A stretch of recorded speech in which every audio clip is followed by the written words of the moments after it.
হাসির রাজা, জ্ঞানের রাজা, রসিক রাজা। অনেকদিন কৃষ্ণচন্দ্রকে জব্দ করা হয়নি যে, মনটা তাই কেমন যেন উস্কুস উস্কুস করছে। সেটা তো গোপালের জন্যে। গোপালই তো মুশকিল আসান হয়ে সব সামলে দেয়। প্রতিবারে সামলে দেয় বলেই কি আর এবারে সামলাতে পারবে? না না না না না, এবার কৃষ্ণচন্দ্র জব্দ হবেই হবে, তবে একটু অন্যরকম ভাবে। আপনার কথাটা তো কেমন অন্যরকম শোনাচ্ছে জাহাপানা। তাহলে তুমি শোনাও। কি জাহাপানা? আমার কত ধনরত্ন আছে সেটা কি তোমার জানা আছে উজির? না জাহাপানা, তবে জানার আগ্রহ আছে বিস্তর। শুধু তোমার কেন, আরো অনেকেরই আগ্রহ আছে শুনলাম, আর সেটা যতক্ষণ না জানা যাচ্ছে ততক্ষণ মনটা কেমন খচখচ খচখচ করে। করে বই কি, এই তো প্রশ্নটা শোনার পর থেকেই আমার মনটাই কেমন একটা উসকুস উসকুস করতে শুরু করে দিয়েছে। আমার হাতে একটা অস্ত্র চলে এসেছে এবার, তাই আমি এমন এক প্যাঁচ কষবো যে কৃষ্ণচন্দ্র মনে মনে কিছুতেই শান্তি পাবে না। আর তাকে অশান্তিতে রাখতে পারলে আমার যে কি শান্তি কি শান্তি, কি বলবো।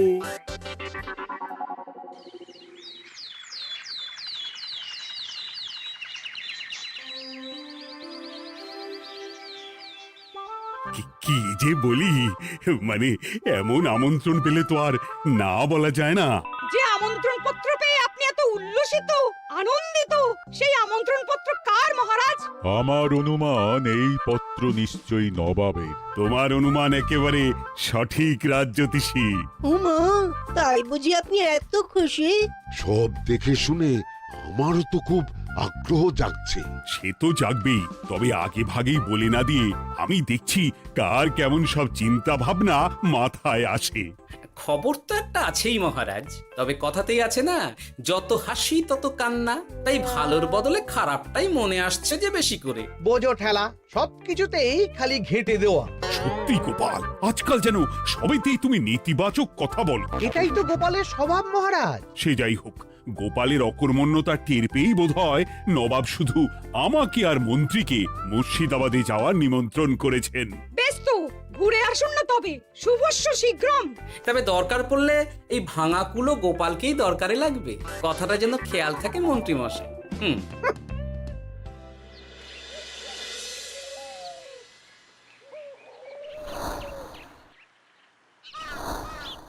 খেয়াল করেছো গিন্নি, আজকাল আমি কেমন কথায় কথায় গোপালকে চুপ করিয়ে দিচ্ছি।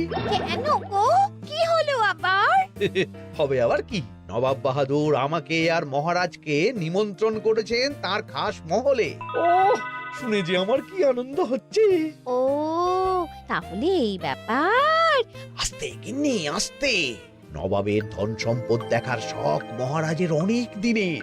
আমি শুনেছি নবাবের ওই খাস মহলের ভেতরেই নবাবের গুপ্ত কক্ষ আছে, যেখানে নবাব হীরা জহরত এসব রাখেন। একা তো সেখানে যাওয়া যাবে না, তাই এই মহারাজকে নিয়ে তুমি মুর্শিদাবাদে যাবে? শুধু যাবো তাই নয়, নবাবের গুণকীর্তন করে তার মেজাজ এমন ভালো করব যে নবাব সেখান থেকে কিছু দান খয়রাত করে ফেলবেন আমাকে। তবে নয়তো কি, গোপাল তো খেতে পাবেই না, গন্ধও শুঁকতে পারবে না। তুমি তো বারবার চেষ্টা করো গোপালকে সরিয়ে দিয়ে বাজিমাত করতে, কিন্তু শেষ পর্যন্ত চিৎপাত হয়ে যাও। গোপালই তো তখন উদ্ধার করে, সেটা তোমার খেয়াল আছে তো? আমার মাঝে মাঝে সন্দেহ হয় গিন্নি, তুমি তলায় তলায় দল বদল করে গোপালের দলে চলে যাওনি তো?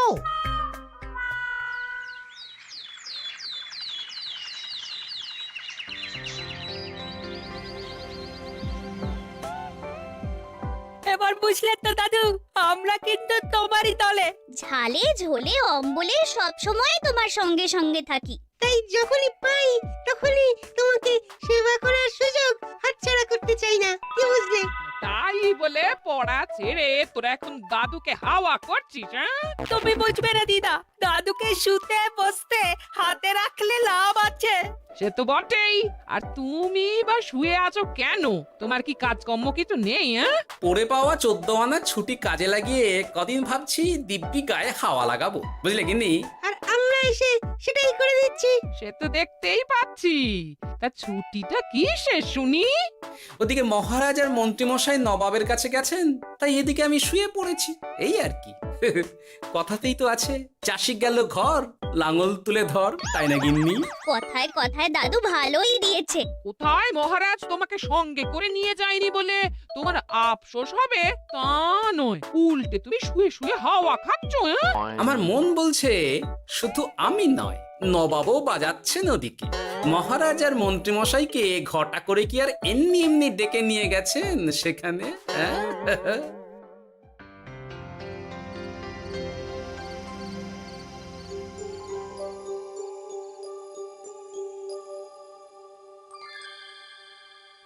ডেকে নিয়ে এসে নবাব যে ঠিক কি করতে চাইছেন সেটাই তো বুঝতে পারছি না। অত বোঝার কি আছে মহারাজ?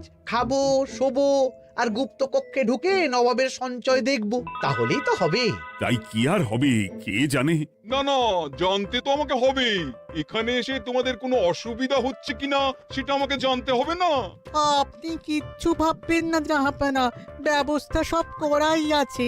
না না, এমনিতে কোনো অসুবিধে নেই, তবে একটা অস্বস্তি হচ্ছে বটে। আসলে মহারাজ বোধহয় মনে মনে ভাবছেন নবাব বাহাদুর নিশ্চয়ই তাকে ডেকে এনেছেন তার গুপ্ত কক্ষে কত মণিমাণিক্য ধন সম্পদ আছে সেটা দেখানোর জন্য। তাই নাকি?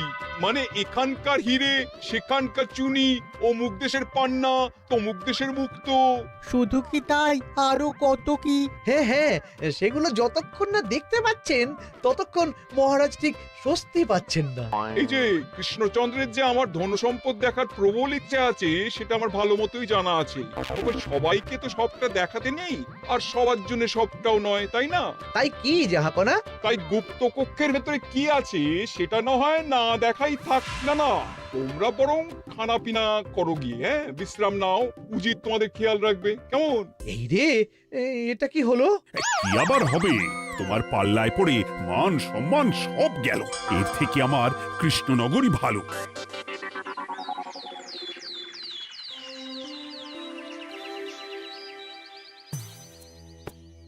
মুর্শিদাবাদ থেকে ফিরে আসার পর থেকেই কেমন থমথমে মুখ করে বসে আছেন মহারাজ। ব্যাপারটা কি? হাতির যত্ন কেমন হলো মহারাজ? কোনো ত্রুটি ছিল নাকি? না না, তেমন কিছু নয়, তবে যে উদ্দেশ্যে নবাবের কাছে যাওয়া সেটাই তো সফল হলো না। গুপ্ত কক্ষে ঠিক কি কি ছিল সেটাই তো জানা হলো না, তাই না মহারাজ? উদ্দেশ্যটা আসলে কার ছিল সেটা আমি এখন ঠিক বুঝতে পারছি। তোমাকে আর সাফাই দিতে হবে না। সেই বুঝবেন, তবে দেরিতে বুঝবেন। কি আর করা যাবে, ফলে যা হওয়ার তাই হবে। না না, তাই বলে নবাব যেভাবে তার গুপ্ত কক্ষে ঢুকতে না দিয়ে আমাকে অপমান করেছেন সেটা আমি মোটেই মেনে নিতে পারছি না। মহারাজের এই অপমানের শোধ তুলতে পারে একমাত্র গোপাল, আমি নিশ্চিত। ঠিক বলেছেন, গোপাল যদি দেয় কোনো চাল তাহলেই নবাব হবেন নকল। না না, এর মধ্যে গোপালের ঢোকার কোনো দরকার নেই। এটা মহারাজ আর নবাবের ব্যাপার। তুমি চুপ করো, কে কোথায় ঢুকবে সেটা আমায় দেখতে দাও। এখানে আর দেখার কি আছে মহারাজ? নবাবের মুখের ওপর তো আর কিছু বলা যাবে না। তুমি বলো গোপাল, সুযোগ পেলে তুমি নবাবকে পাল্টা শিক্ষা দিতে পারবে কিনা? সুযোগ পাওয়া যায় না মহারাজ, সুযোগ তৈরি করে নিতে হয়। তাই আমি সুযোগ তৈরিও করব আর তার সদ্ব্যবহার করব। আর এটাও বলে রাখছি, নবাবকে নাকাল করে সুদে আসলে আপনার অপমানের বদলা নিয়ে তবে ছাড়ব।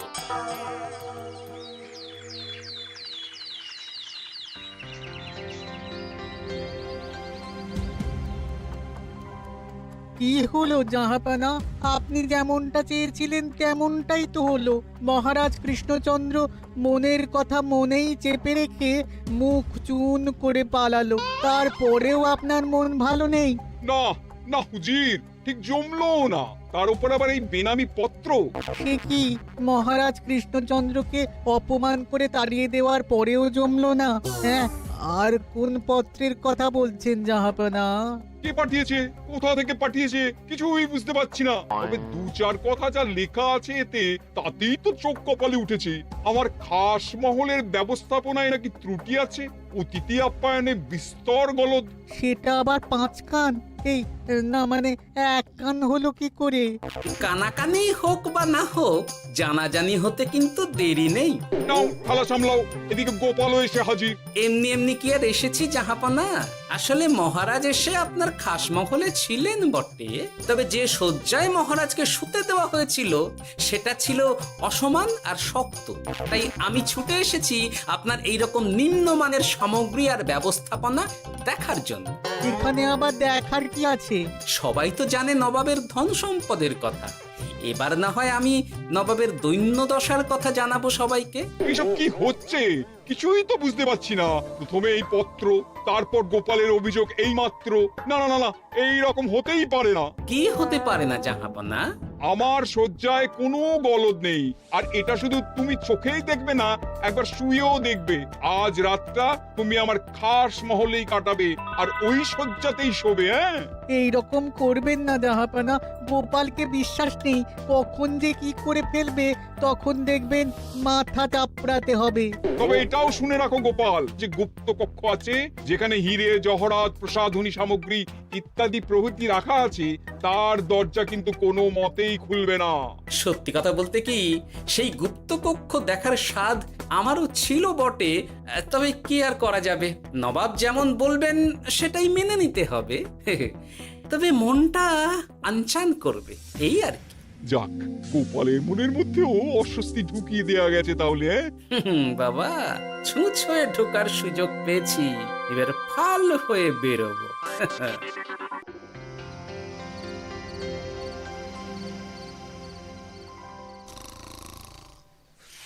আপনি কিচ্ছু ভাববেন না জাহাপানা, গোপালকে আমি চোখে চোখেই রেখেছি।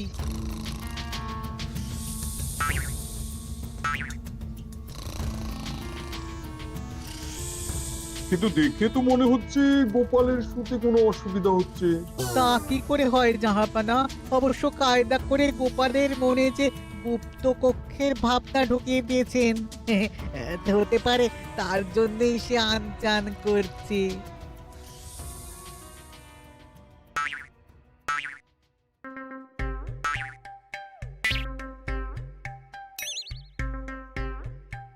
ওই দেখো, গোপাল হঠাৎ কি শুরু করেছে। তাই তো, কিন্তু কি করতে চাইছেটা কি? কি হলো গোপাল, কিছু বলবে নাকি? এ কি, আমি কোথায়? ও, এটা তো রাসমহলই মনে হচ্ছে। এখানেই তো তুমি ছিলে, কি মুশকিল। আচ্ছা, তোমার অসুবিধাটা ঠিক কোথায় হচ্ছে বলো তো?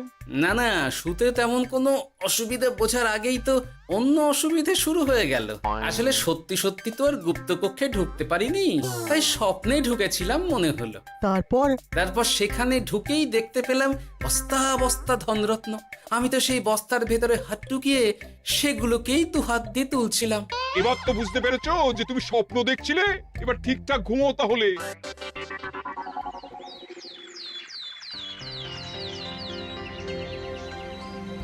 কাল রাতে গোপাল আচ্ছা ঝামেলায় ফেলেছিল। কবে ফেলে না জাহাপানা? আমাকে নিয়েই আলোচনা চলছে মনে হচ্ছে। ভুল কিছু মনে হয়নি, সে যাই হোক, এখন বলো দেখি খাস মহলের সজ্জাটা কেমন ছিল কাল রাতে? সে আর কি করে বলি জাহাপনা, স্বপ্ন দেখার চক্করে ঘুমের দিকে তেমন মন দিতে পারিনি যে। গোপাল মানেই গোলমাল, আবার বাহানা দিতে শুরু করেছে। তাই বলছিলাম কি, আর এক রাত না ঘুমোলে ঠিক মতো বলতে পারবো না। বেশ তো, আর এক রাত থাকো না হয়, তবে আমারও একটা শর্ত আছে। আগের রাতে তুমি স্বপ্নের ঘরে যা কাণ্ড ঘটিয়েছো না, তাতে জাহাপানা খুব বিরক্ত, বুঝতে পারছো নিশ্চয়ই। বুঝেছি তো, তবে যে কোনো শর্তেই আমি খাস মহলে শুতে রাজি।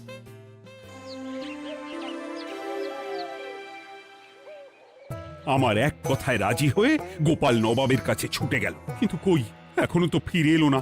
এমনও তো হতে পারে মহারাজ যে নবাব গোপালকে আটকে রেখেছেন। কেন? গোপাল তো দাবি করে যে সে তার বুদ্ধির জোরে যে কোনো বাধা বিপত্তি থেকে বেরিয়ে আসতে পারে। এবার তাহলে ফেঁসে গেল কি করে? না না, গোপালের কোনো বিপদ হবে না। দেখবেন গোপাল এবারেও ঠিক বেরিয়ে আসবে। হ্যাঁ, গোপাল আসবে হেসে হেসে, মহারাজ দেখবেন বসে বসে। আমার ধারণা কিন্তু যে কোনো শর্তেই নবাব গোপালকে শায়েস্তা করেই ছাড়বেন। গোপাল যখন নিজে থেকে নবাবকে খোঁচাতে গেছে তখন আঁচড় তো খেতেই হবে। কি জানি নবাব আবার গোপালকে কিভাবে জব্দ করছেন, কি জানি।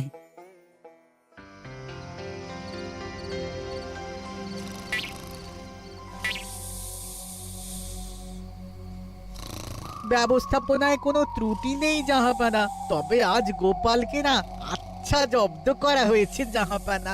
গোপালকে আজ আর বালিশ দেওয়া হয়নি। এমনটাই তো নির্দেশ দিয়েছিলাম। দেখি আজ মনে হচ্ছে গোপাল বিশেষ ট্যাপও করতে পারবে না। কিন্তু এ কি, গোপাল যে আবার উসখুস করছে। তাই তো দেখছি। এক্ষুনি গোপালকে ঘুম থেকে ডেকে তুলে দিতে হবে, না হলে আজ আবার একটা অনিষ্ট করবে। না না, আজ আর কিছুই করতে পারবে না, বালিশই তো নেই।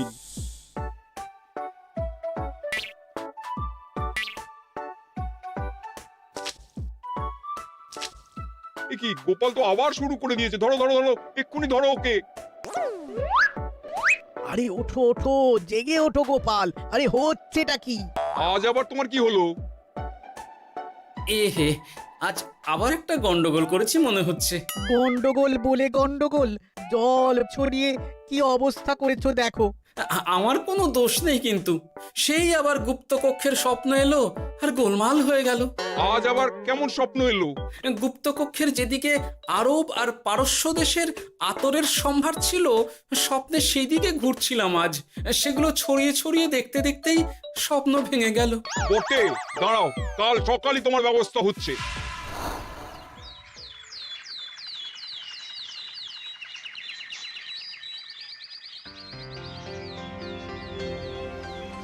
গোপালের বিদায় করার ব্যবস্থা পাকা হয়েছে তো উজির? কি যে বলেন জাহাপানা, আপনি কিছু করতে বললে আমি কি সেই কাজ ফেলে রাখি নাকি? কি ব্যবস্থা করলে শুনি? তোমার তো আবার 18 মাসে বছর। এবারে আর সেটা বলতে পারবেন না। ঘোড়ার পিঠে চেপে এতক্ষণে হয়তো গোপাল কৃষ্ণনগরে পৌঁছেও গেছে। যাক, আপদ বিদেয় হয়েছে তাহলে। সর্বনাশ হয়ে গেছে জাহাপানা। আবার কি হলো? গোপাল তো ওই খাসমহল ছেড়ে যায়নি, উল্টে কোথা থেকে একটা ওই ঢেঁড়া জোগাড় করে এনে ওই সবকিছু ঘেঁটে দেওয়ার চেষ্টা করছে। বোঝো ঠেলা, এবারে নবাবই দেখুক কি করে সামলাবে।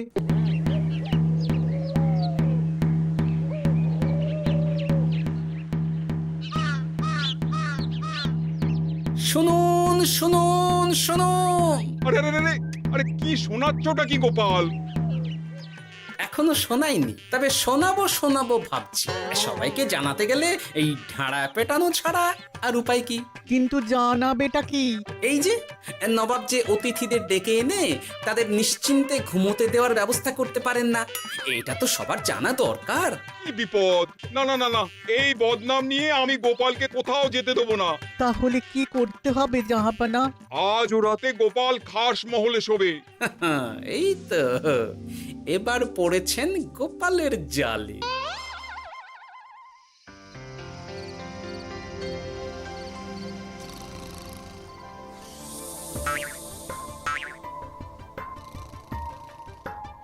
আজ গোপাল নিশ্চিন্তে ঘুমোবে। স্বপ্ন অস্বস্তি হওয়ার মতন কিছুই হবে না আজ। গোপালকে ভরসা নেই জাহাপানা, কখন যে কি করে ফেলে বলা তো যায় না। না না, আমি নিশ্চিত আজ আর কিছুই হবে না।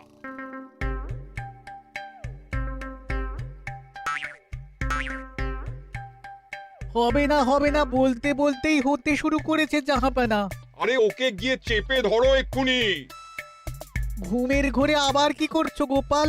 এবার আবার কি হয়েছে? আবার কি স্বপ্ন দেখছিলে নাকি? কি মুশকিল হলো বলুন তো দেখি। গুপ্তকক্ষে ঢুকতে পারিনি, কিন্তু তার স্বপ্ন দেখা তো থামছে না। তার মানে? আজ স্বপ্নে দেখছিলাম গুপ্তকক্ষের একদিকে দামি দামি রেশমি কাপড়, মসৃণের বিপুল সম্ভার, ওই সেগুলোই টেনে টেনে দেখছিলাম আর কি। তাই বলে পর্দা ধরে টানাটানি করতে হবে? ওই দেখুন, ওগুলোকেই তো মসলিন ভাবলাম। না না না না, এবার আমি মনে মনে স্থির করে ফেলেছি এই ঝামেলা থেকে বেরোবার একটাই উপায়, আর সেটাই এবার আমি করব।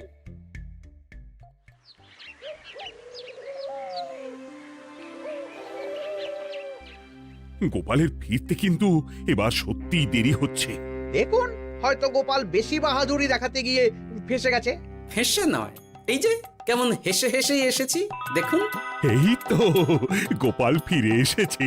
শুধু ফিরেই আসেনি, তার সঙ্গে আরেকটা সুসংবাদও নিয়ে এসেছি। হ্যাঁ, সেটা আবার কি? আমার প্যাঁচে পড়ে নবাব শেষ পর্যন্ত বাধ্য হয়েছেন গুপ্তকক্ষ খুলে দিতে, সঙ্গে কিছু উপঢৌকনও দিয়েছেন। ব্যাপারটা ঠিক কেমন করে কি হলো বলো দেখি। বলছি মহারাজ, নবাব বাহাদুর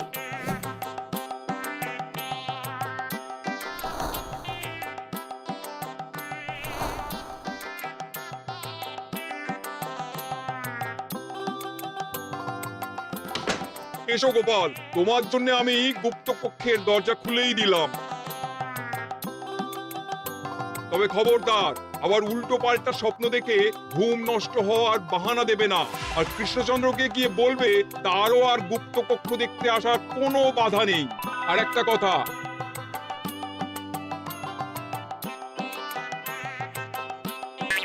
এইসব নিয়ে খুশি থাকো, তবে নবাবের খাস মহলের নিন্দে করে আবার ঢেঁড়া পিটিও না যেন।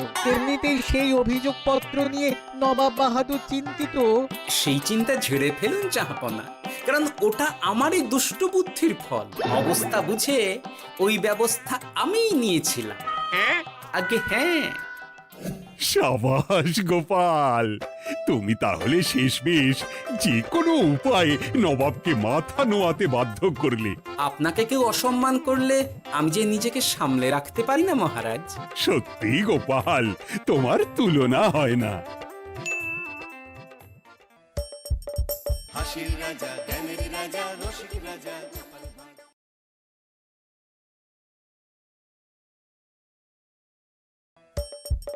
হাসির রাজা, জ্ঞানের রাজা, রসিক রাজা।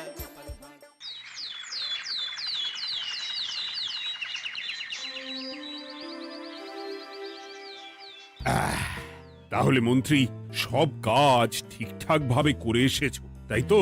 আগে মহারাজ, আমি কোন কাজটা ঠিকঠাক করে করি না আপনি বলুন। আমি শুধু আপনাকে ওই কোষাগার থেকে মোহর সরানোর কাজটাই খুব ভালোভাবে করতে দেখেছি মন্ত্রী মশাই।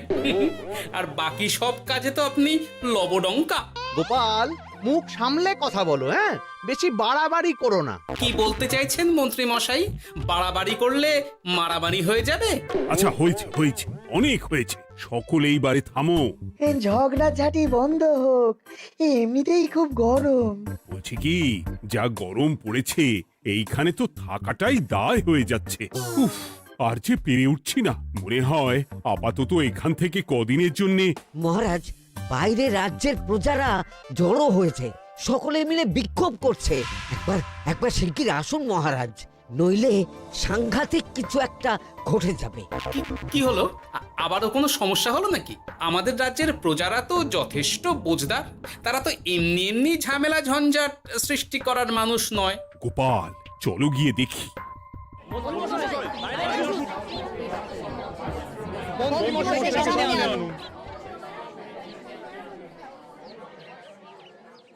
কি ব্যাপার, তোমাদের কি সমস্যা হয়েছে? এইভাবে বিক্ষোভ করছো কেন? মহারাজ, মন্ত্রী মশাইকে সামনে আনুন, তারপর বলছি কি হয়েছে না হয়েছে। সেরেছি। আরে, আমাকে ডাকছে কেন? আচ্ছা, বলছি তোমরা একটু শান্ত হও। আমি বুঝতে পারছি তোমরা কিছু একটা কারণে খুবই অসন্তুষ্ট হয়েছো, তাই সেই জন্য বলছি আগে শান্ত হও, তারপর বলো মন্ত্রী মশাইকে কেন খুঁজছো, উনি কি করেছেন। গোপাল দাদা, তুমি তো জানোই রাজ্যে যা গরম পড়েছে, তার জন্য খাল বিল পুকুর নদী নালা একেবারে শুকিয়ে গেছে, চারিদিকে জলের হাহাকার। হ্যাঁ হ্যাঁ, সে তো জানি। গত সপ্তাহে এই সমস্যার কথা জানিয়ে মহারাজকে অনুরোধ করে গিয়েছিলাম যে রাজ্যের বাঁধটা যাতে খুলে দেওয়া হয়। কেন?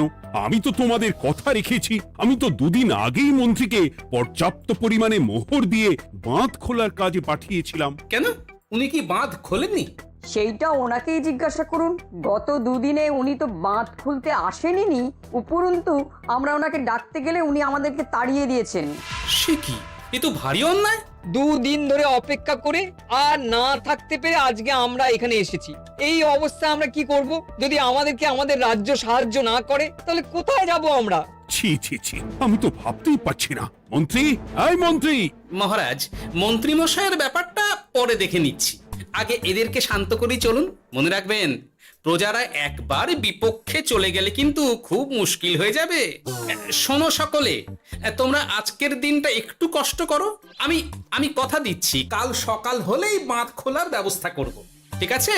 ঠিক কথা বলেছো তো গোপাল দাদা। দাদা বলে যখন ডাকো, তখন দেখো এই দাদা তার ভাইদের কিছুতেই নিরাশ করবে না। শুধু আজকের দিনটা একটু চেয়ে নিচ্ছি, ব্যাস।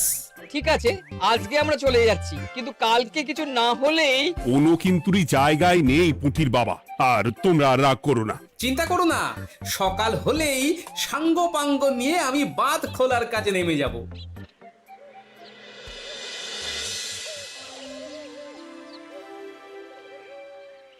ছি ছি মন্ত্রী, তুমি এইভাবে আমায় মিথ্যে বললে, ভাবতেই পারছি না কি দরকার ছিল আমায় মিথ্যে আশ্বাস দিয়ে প্রজাদের সামনে নাক কান কাটার। মুখে কুলুপ কেন? উত্তর দাও। না মানে আমার শরীরটা ঠিক ভালো ছিল না, তাই বাড়ি থেকে বেরোতে পারিনি। বলছি কি, শরীর খারাপ থাকলে রাজসভায় খবর দিতে পারতেন, আমরা কেউ দায়িত্বটা পালন করতাম। কি আছে? সমস্ত মোহরগুলো একস্থ করে ঘাপটি মারলেন ঘরে। ছি ছি, জানাই আপনাকে ধিক্কার। সকলে মিলে করো প্রতিবাদের চিৎকার।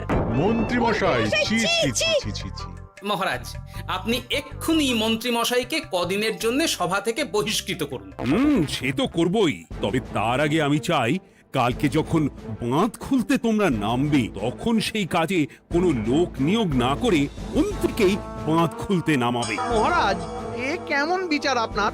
আমি না রাজ্যের মন্ত্রী। মন্ত্রী না ষড়যন্ত্রী। মন্ত্রী মশাই, তাহলে কালকের জন্য প্রস্তুত থাকুন। মহারাজের বাঁধ খোলার জন্য সকল মোহর তো আগেই আত্মসাৎ করেছেন, এবার শুধু কাজে নেমে পড়বেন। কেমন?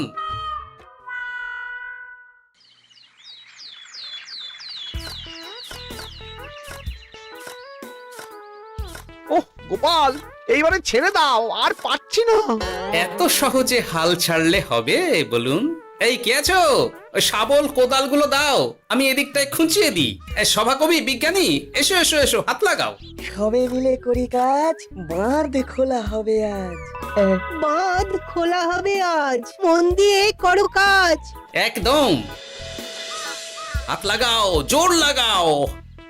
গোপাল দাদা, সভাকবি, বিজ্ঞানী দাদা আর আর বাকি দাদা ভাইরা আসুন আসুন, সকলে একটু শরবত খান। আমাকেও একটু শরবত দাও। মোহরগুলো খেয়েও তৃষ্ণা মেটেনি বুঝি?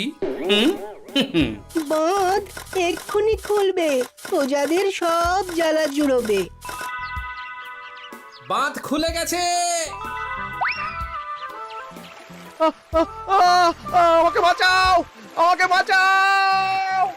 কোনো সময় ভুল করলে নিজেই সেই ভুল শুধরে আবার ফিরতে হয়। আপনিও তাই করুন মন্ত্রী মশাই, নিজেই উঠে আসুন। চলো সকলে। গোপাল, তুমি তোমার সাথীদের নিয়ে যা করলে সত্যি ভাবাই যায় না। মহারাজ, নিজেদের রাজ্যের সমস্যায় নিজেরাই কোমর বেঁধে নেমে সমস্যার সমাধান করেছি, পরিস্থিতি মোকাবিলা করেছি। এর জন্যে আপনি এমন করে বলবেন না। তোমরা না থাকলে যে কি হতো। মহারাজ, আমরা আছি তো, এত ভাববেন না আপনি। আপনি বরং আমাদের সকলের জন্য কিছু খাবারের ব্যবস্থা করুন, খুব খিদে পেয়ে গেছে। হ্যাঁ নিশ্চয়ই নিশ্চয়ই, তোমরা সকলে ভিতরে এসো, হাত পা ধুয়ে নাও, ততক্ষণে আমি রানীকে আহারের ব্যবস্থা করতে বলছি।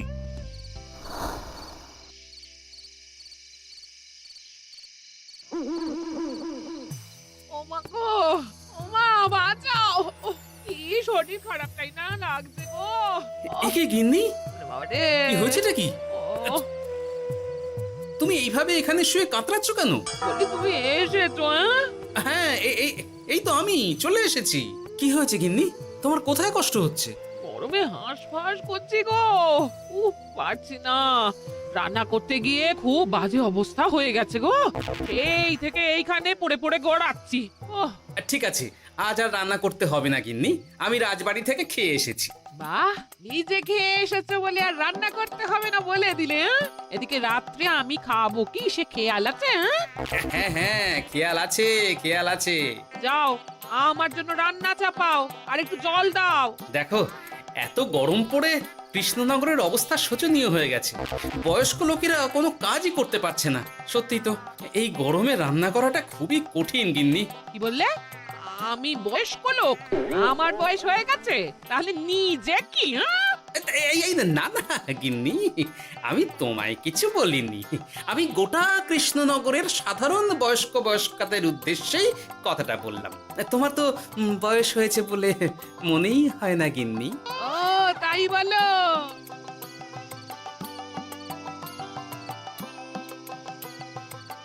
নাও গিন্নি, জল নাও।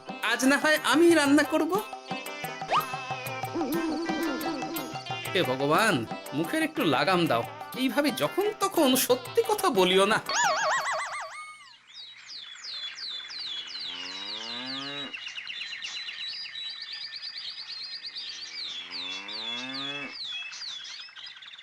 গোপাল দাদা, ও গোপাল দাদা, একবারটি বাইরে এসো। মহারাজ জরুরি তলব করেছেন। আবার কি হলো দাদা, গিন্নি? একবার ও, বাইরে গিয়ে দাদা। দেখে আসি, বুঝলে? পেয়াদা এসে অনেকক্ষণ থেকে ডাকছে। গোপাল দাদা, আচ্ছা গিয়ে গোপাল দেখো। দাদা। ও গোপাল দাদা, গোপাল দাদা, ও গোপাল দাদা, আরে তুমি এক্ষুনি একবার প্রাসাদে চলো। রানীমার খুব শরীর খারাপ করেছে, মহারাজ তোমাকে খবর দিতে বললেন। ঠিক আছে, তুমি যাও, আমি আসছি।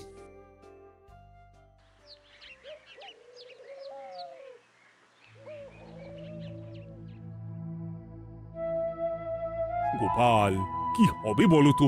রানী তো দুমদাম করে ব্যারামে পড়ে না। মহারাজ ভয় পাবেন না, আমরা আছি তো। বৈদ্যকে পরীক্ষা করতে দিন, দেখি সে কি বলে। মহারাজ, অতিরিক্ত গরমের জন্য শরীরটা খারাপ হয়েছে। আসলে উনি এই তীব্র দাবদাহ নিতে পারেননি। তবে চিন্তা করবেন না মহারাজ, আমি বাড়ি গিয়ে এক ধরনের বিশেষ পথ্য পাঠিয়ে দিচ্ছি। রানীমা খেলেই সুস্থ হয়ে উঠবেন। মহারাজ নিজের কানেই তো শুনলেন, রানীমার তেমন গুরুতর কিছু হয়নি। চিন্তা করবেন না, বৈদ্যর ওষুধে উনি সেরে উঠবেন। যাওয়ার আগে একটা কথা বলে যাই, গরমের এই দাবদাহ কিন্তু আরো ভয়ঙ্কর হবে। তাই সকলে খুব সাবধানে থাকবেন। শরীর যাতে ঠান্ডা থাকে এমন হালকা পাতলা খাবার খাবেন। আসি, রাজসভায় দেখা হবে। মহারাজ, বৈদ্যমশাই কিন্তু এটা ঠিক বলেছেন, গরম আরো বাড়বে। তাই দুজনেই খুব সাবধানে থাকবেন, কেমন? গতকাল তো আমার গিন্নিও গরমের চোটে কুপকাত হয়ে গেছিল। শেষমেশ আমাকে বাড়ি গিয়ে রান্না করতে হলো আর কি। ও বাবা, তাই নাকি? তাহলে তো খুবই চিন্তার ব্যাপার। আচ্ছা মহারাজ, আমি তাহলে এখন আসি, আবার রাজসভায় দেখা হবে। এই গরমে আর এখানে থাকতে পারছি না। বলছি কদিনের জন্য না একটু অন্য কোথাও গেলে হয় না গো? গিন্নি, এই গরমে ঘরেই থাকো, অন্য কোথাও যাওয়ার মোটে নাম করো না। বাইরে বেরোতে গিয়ে যদি কোনোভাবে গরম হাওয়া শরীরে লেগে যায় তাহলে বিপত্তির আর শেষ থাকবে না গিন্নি। কিন্তু এখানেও তো যা গরম পড়েছে, পচে গলে মরে যাই আর কি। উফ গিন্নি, দয়া করে এইসব বাজে কথা বলা বন্ধ করো তো। আমার আয়ুর থেকেও তোমার আয়ু দীর্ঘ হোক। বাহ, তুমি এসব কথা কোথা থেকে শিখলে গো? এই তো তোমার থেকে আর কি। গোপাল, গোপাল, রাজ্যের অবস্থা খুবই বেহাল। এই সবই আমাদের পোড়া কপাল। আরে সভাকবি, কি হয়েছে? তোমাকে দেখে তো মনে হচ্ছে তুমি কিছু... বিজ্ঞানী মহারাজ দুজনেই অজ্ঞান। ঘটি ঘটি জল ঢেলেও ফেরাতে পারেনি তাদের জ্ঞান। কি বলছো কি? তা তুমি এই ব্যাপারটা জানলে কি করে? গিয়েছিলাম একটু আগে বিজ্ঞানীর বাড়ি, গিয়ে দেখি লোকজনের ভিড় সারি সারি। সে কি? শুনলাম মহারাজ তাকে কিছু বলতে এসেছিলেন, তারপরে দুজনে বাইরে বেরিয়ে আসতেই অজ্ঞান হয়ে গেলেন। মহারাজ বিজ্ঞানীর বাড়ি গিয়েছিলেন, তাও আবার রানীমাকে ছেড়ে? রাজবৈদ্য কত করে বললেন এই সময় যখন তখন ঘরের বাইরে বেরোবেন না। কে শোনে কার কথা? আমার মনে হয় মহারাজ তেমন কোনো গুরুত্বপূর্ণ কিছু কথা বলতেই বিজ্ঞানীর বাড়ি গিয়েছিলেন। গরম কমানোর উপায় আলোচনা করতে হয় তো গিয়েছিলেন। আমাদের মহারাজ তো নিজের চোখেই দেখেছেন এই তীব্র গরমের চোটে রাজ্যের কি অবস্থা কি অবস্থা। ঠিক বলেছো গিন্নি, আমার এই কথাটা তো মাথাতেই আসেনি। ধন্যবাদ গিন্নি, অসংখ্য ধন্যবাদ তোমায়। আমায় পরে ধন্যবাদ জানিও। হ্যাঁ, এখন আর দেরি না করে বৈদ্য মশাইকে সঙ্গে নিয়ে বিজ্ঞানী মশাইয়ের বাড়ি যাও। হ্যাঁ,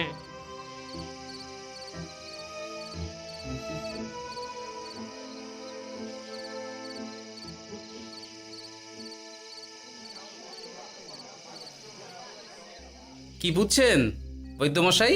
খুব একটা ভালো কিছু বুঝছি না গোপাল। দেখো, সত্যি বলতে ওই কৃষ্ণনগরের অবস্থা খুবই বাজে। তাই এখানকার মানুষেরা একে একে অসুস্থ হয়ে পড়ছে। বাইরের অবস্থাটাও তো ভালো নয়, বুঝতেই পারছো। এখন সান্ধ্যকালীন হাওয়াতেও গরমের তাত রয়েছে। দেখুন, রাজ্যের যা অবস্থা, তাতে যদি রাজ্যের মাথা থেকে সমস্ত প্রশাসনিক প্রধানরাই অসুস্থ হয়ে পড়েন, তাহলে তো ভীষণ বিপদ। সে তো বটেই। এই জন্যেই আমি বলি কি, মহারাজ সহ সকল সভাসদেরা এই রাজ্য ছেড়ে কদিনের জন্য পাহাড়ি কোনো এক জায়গায় গিয়ে থাকুন, পরিবার নিয়েই যান। দেখুন, আগে নিজেরা বাঁচলে তবে তো রাজ্যবাসীকে ভালো রাখতে পারবেন, তাই না? কথাটা কিন্তু মন্দ বলেনি বৈদ্য। গোপাল, এই গোপাল, তুমি পাহাড়ে যাওয়ার ব্যবস্থা করো। এইখানে আর কিছুদিন থাকলে মরেই যাব। হ্যাঁ গোপাল, আমারও তাই মত। এক্ষুনি যা শরীরে ক্লান্তি এসেছে, আর কদিন এইখানে থাকলে মরেই যাব। মহারাজের অনুরোধে গরম কমানোর কোনো ব্যবস্থাও তো করতে পারলাম না। বাইরে বেরোনো মাত্রই দুজনে মূর্ছা গেলাম। বাবা, ঠিক আছে, বুঝেছি। মহারাজ, আপনি আর এই ব্যাপারটা নিয়ে বেশি ভাববেন না। বিজ্ঞানী, তুমিও আর বেশি কথা বলো না। আমি পাহাড়ে যাওয়ার ব্যবস্থা করছি। আমরা রাজসভা সকলে সব পরিবারে যাব। অনেক কাজ হয়েছে, এখন কিছুদিন আমাদের বিশ্রাম দরকার।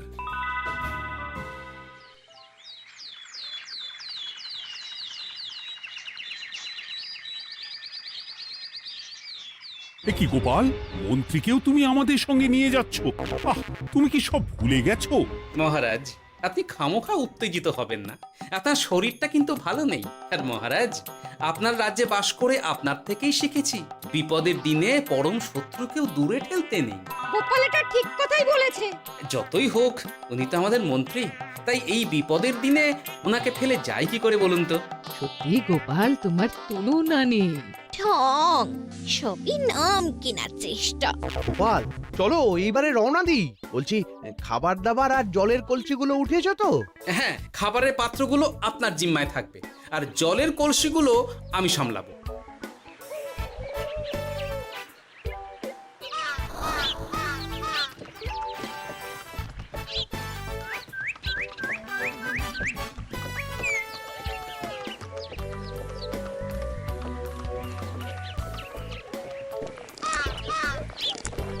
কি গো, তুমি খাবার ছেড়ে শুধুই জল খাচ্ছ?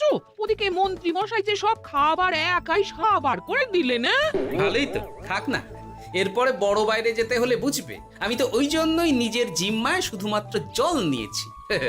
দেখো, জল খেলে ছোট বাইরে যাওয়ার দরকার হলে চলে যেতে পারবো, কিন্তু বড় বাইরে যাওয়ার দরকার হলে তো যেখানে সেখানে যেতে পারবো না।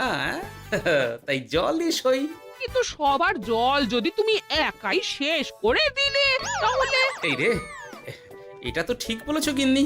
পথে ঘাটে কোনো পানীয় জলের পুকুর বা কুয়ো দেখলে জল ভরে নিতে হবে, বুঝলে?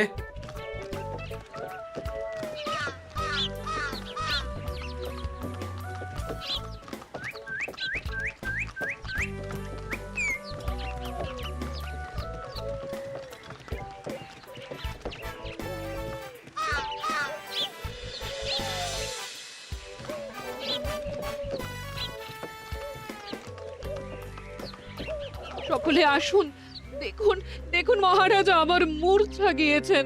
আসুন। সে কি, কৃষ্ণনগর পেরিয়ে এসেছি, এখন এই অচেনা অজানা জায়গায় এসে মূর্ছা গেলেন? গিন্নি, চলো তো শিগগির গিয়ে দেখি। কেউ ঘাবড়াবেন না।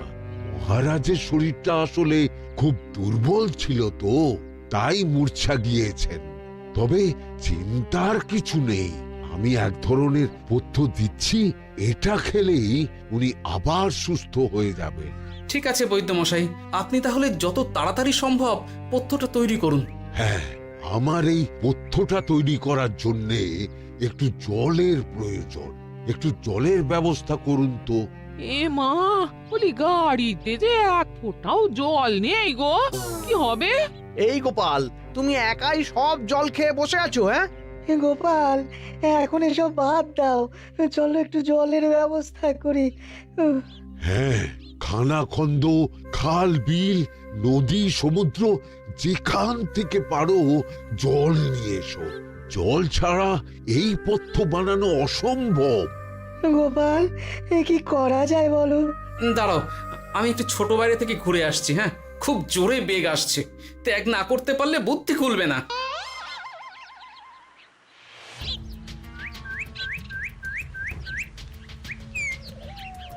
ওদিকে একটা পাত কুয়ো দেখতে পাচ্ছি মনে হচ্ছে।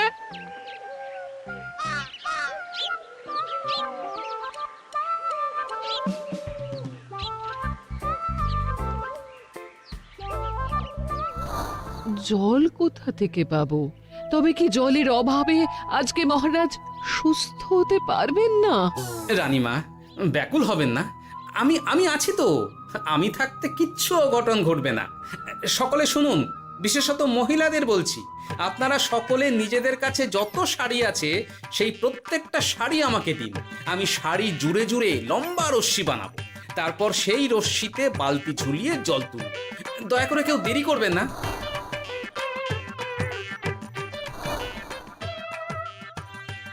এই নাও আমার 5খানা শাড়ি। হ্যাঁ, এই নাও আমার 10খানা শাড়ি। আমি বাবা আমার লতা পাতা মিনি করা শাড়িগুলো দেব না। যা পারো করো, আমি বড় বাইরেতে যাচ্ছি। ও মা, বিপদের দিনে শাড়ি দেবে না? গায়ের জোরে নিয়ে আসবো। হ্যাঁ,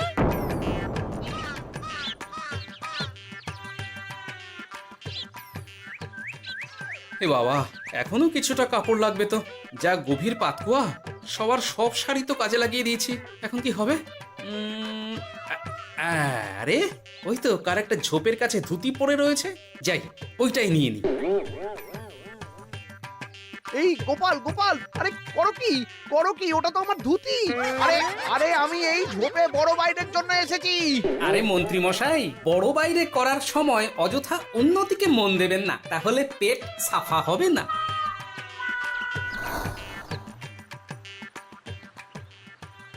গোপাল, তুমি ছিলে বলে এই যাত্রাতে রক্ষা পেলাম। ভগবান তোমাদের অনেক অনেক মঙ্গল করুক। এই দেখো না, ওরা না আমার লতা পাতা আঁকা শাড়িগুলো নিয়ে নিয়েছে। এই দূর তোমার শাড়ির লতা পাতা, আমি নিজেই জড়িয়েছি বড় বড় ঘাস পাতা। চুল করছে রে, দূর ছাতা। হাসির রাজা জ্ঞানের রাজা রসিক রাজা